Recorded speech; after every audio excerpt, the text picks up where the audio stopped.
La primera lección está en Jeremías, capítulo 15, versos del 15 al 21. Señor, tú que lo sabes todo, acuérdate de mí y ven en mi ayuda. Toma venganza de los que me persiguen. No seas con ellos tan paciente que me dejes morir a mí. Mira que por ti soporto insultos. Cuando me hablabas, yo devoraba tus palabras. Ellas eran la dicha y la alegría de mi corazón. Porque yo te pertenezco, Señor y Dios Todopoderoso. Yo he evitado juntarme con los que solo piensan en divertirse.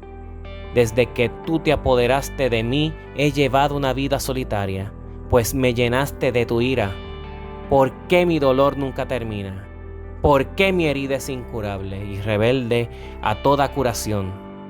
Te has vuelto para mí como el agua engañosa de un espejismo. Entonces el Señor me respondió: si regresas a mí, volveré a recibirte y podrás servirme. Si evitas el hablar por hablar y dices solo cosas que valgan la pena, tú serás quien hable de mi parte. Son ellos quienes deben volverse a ti, y no tú quien debe volverse a ellos. Yo haré que seas para este pueblo como un muro de bronce, difícil de vencer. Te harán la guerra, pero no te vencerán, pues yo estoy contigo para salvarte y librarte. Yo, el Señor, doy mi palabra. Te libraré del poder de los malvados, te salvaré del poder de los violentos.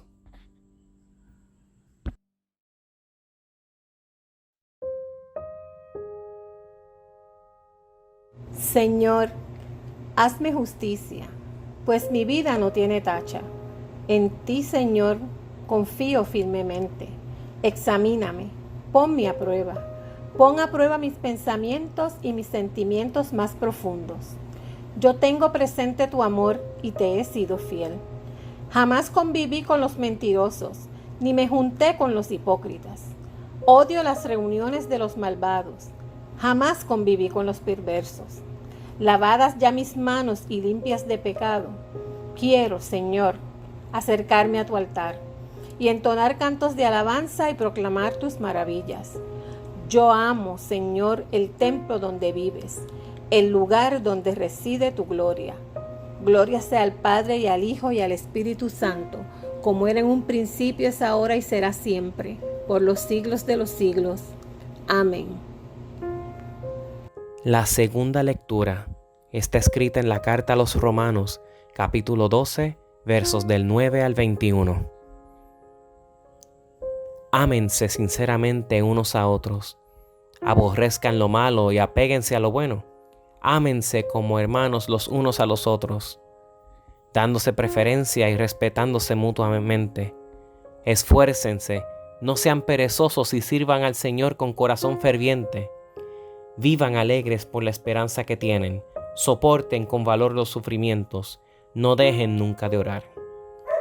Hagan suyas las necesidades del pueblo santo, reciban bien a quienes los visitan, bendigan a quienes los persiguen, bendíganlos y no los maldigan. Alégrense con los que están alegres y lloren con los que lloran. Vivan en armonía unos con otros. No sean orgullosos, sino pónganse al nivel de los humildes. No presuman de sabios. No paguen a nadie mal por mal. Procuren hacer lo bueno delante de todos. Hasta donde dependa de ustedes, hagan cuanto puedan por vivir en paz con todos. Queridos hermanos, no tomen venganza ustedes mismos, sino dejen que Dios sea quien castigue, porque la Escritura dice: a mí me corresponde hacer justicia, yo pagaré, dice el Señor. Y también, si tu enemigo tiene hambre, dale de comer, y si tiene sed, dale de beber. Así harás que le arda la cara de vergüenza. No dejes vencerte por el mal. Al contrario, vence con el bien el mal.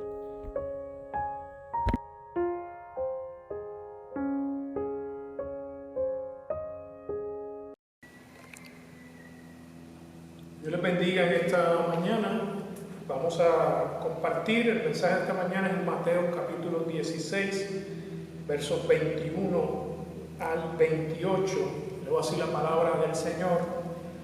Desde entonces comenzó Jesús a declarar a sus discípulos que le era necesario ir a Jerusalén y padecer mucho de los ancianos, de los principales sacerdotes y de los escribas, y ser muerto y resucitar al tercer día.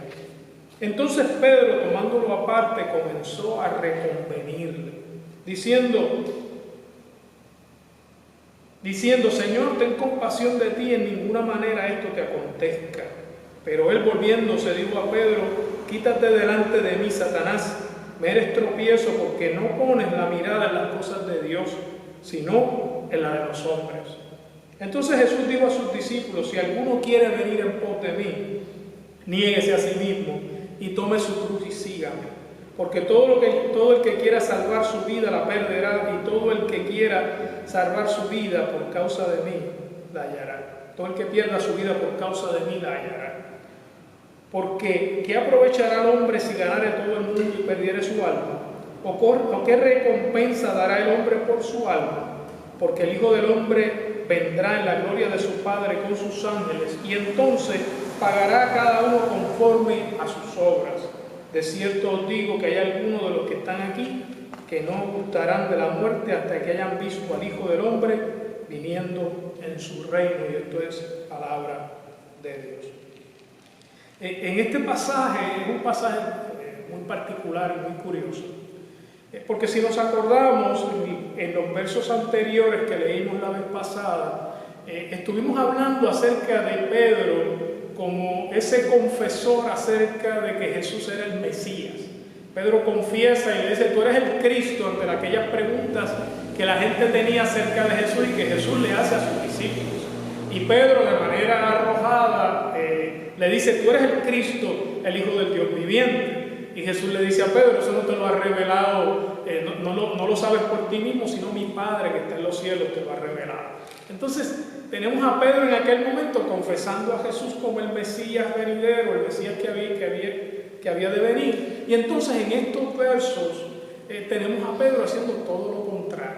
Tenemos a Jesús regañando a Pedro, porque cuando Jesús comienza a hablar de su muerte, de lo que era su propósito, a lo que él había venido a este mundo, Pedro, al escuchar las palabras de Jesús, decide y le dice a Jesús: ven un momento, yo creo que tú estás un poco, el sol te ha afectado un poco, eso que tú estás diciendo no puede ocurrir. Y Jesús reprende a Pedro y le dice: apártate de mí, porque estás actuando como un adversario, estás actuando como Satanás. Esto no quiere decir de manera alguna que había ningún tipo de manifestación demoníaca o cualquier cosa de esta en la vida de Pedro. Lo que está Jesús señalándole a Pedro es que la manera en que Pedro estaba pensando era contraria a lo que son los propósitos del reino de Dios, contrario a lo que Dios había venido y lo que Dios quería hacer a través de la persona de Jesús. Entonces, en ese sentido, Pedro y sus acciones se oponían al reino de Dios y por tanto eran un adversario.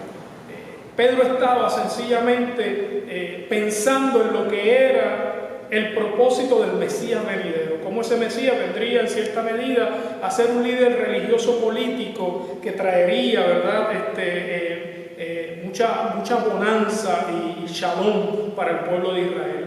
Pero al Pedro escuchar que Jesús estaba hablando de morir, no compaginaba con lo que era la visión de Pedro y lo que Pedro había aprendido acerca del Mesías. Por eso Pedro se opone a lo que Jesús le dice, y Jesús le dice: es que tú no estás entendiendo lo que está pasando aquí. Tú te estás oponiendo porque tú estás poniendo tu mirada en las cosas de este mundo y no en las cosas celestiales. Ahora, ¿cuántas veces nosotros en muchas ocasiones no hemos hecho lo mismo? ¿Cuántas veces nosotros en nuestro diario vivir pecamos de colocar nuestra mirada en solamente esas cosas que tenemos presentes, que nosotros somos capaces de dominar y de controlar y olvidamos, de facto y de pleno olvidamos el reino de Dios y esas cosas celestiales que Dios pide de nosotros? Y por eso Jesús después le dice a Pedro y le dice a los discípulos: si alguno quiere venir en pos de mí, niéguese a sí mismo. Tome su cruz y siga.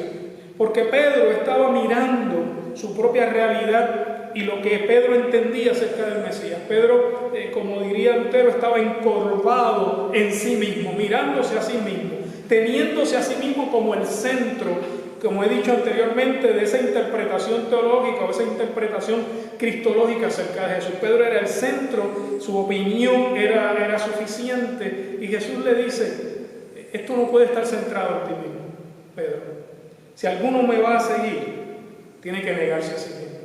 Si alguno va a seguir a Jesús, Jesús nos invita a la negación nuestra, a dejar de estar encorvados en nosotros mismos, de mirarnos a nosotros mismos y de que todo gire alrededor de nosotros mismos y de nuestra opinión, y que podamos poner las cosas y la mirada en esas cosas celestiales que el Señor nos está invitando a cada uno. Porque todo el que quiera salvar su vida la va a perder, y todo el que pierda su vida por causa de mí la hallará. Entonces el reino se traduce no en lo que yo pienso acerca de Jesús, sino en lo que Jesús demanda lo que Jesús demanda y pide de mí. El reino entonces tiene que ver con ese señorío que Cristo ejerce sobre la vida de su pueblo, y que a través del Espíritu Santo que ha puesto en nosotros nos ayuda y nos guía para que podamos hacer la voluntad de Dios a la que Él nos ha llamado. Estamos invitados entonces nosotros y nosotras a mirar no a nosotros mismos nuevamente, sino a mirar las cosas que Dios está pidiendo y demandando de nosotros. El Evangelio no se construye porque es acerca de Él. El Evangelio se construye porque es acerca de Él. El poder del Evangelio reside no porque es acerca de mí lo que yo entiendo del Evangelio. El poder del Evangelio reside porque es acerca de Él, del Jesús que murió en la cruz del Calvario y se levantó de entre los muertos para darnos vida a nosotros y darnos vida y vida en abundancia. Por tanto, somos llamados nuevamente. Si alguno quiere venir en pos de Jesús, tiene que negarse a sí mismo. No se puede construir el reino de Dios sobre nuestros intereses, nuestros criterios, nuestros pensamientos, nuestras ideas, nuestro fundamento. Se construye el reino de Dios, se proclama el mensaje del Evangelio porque está construido sobre aquel que todo lo puede, porque se sostiene por aquel que todo lo puede, aquel que murió en la cruz del Calvario y se levantó de entre los muertos y nos ha dado vida y vida en abundancia. Que el Señor les bendiga, que el Señor les guarde, que la paz de Dios esté con cada uno de ustedes. Dios les bendiga.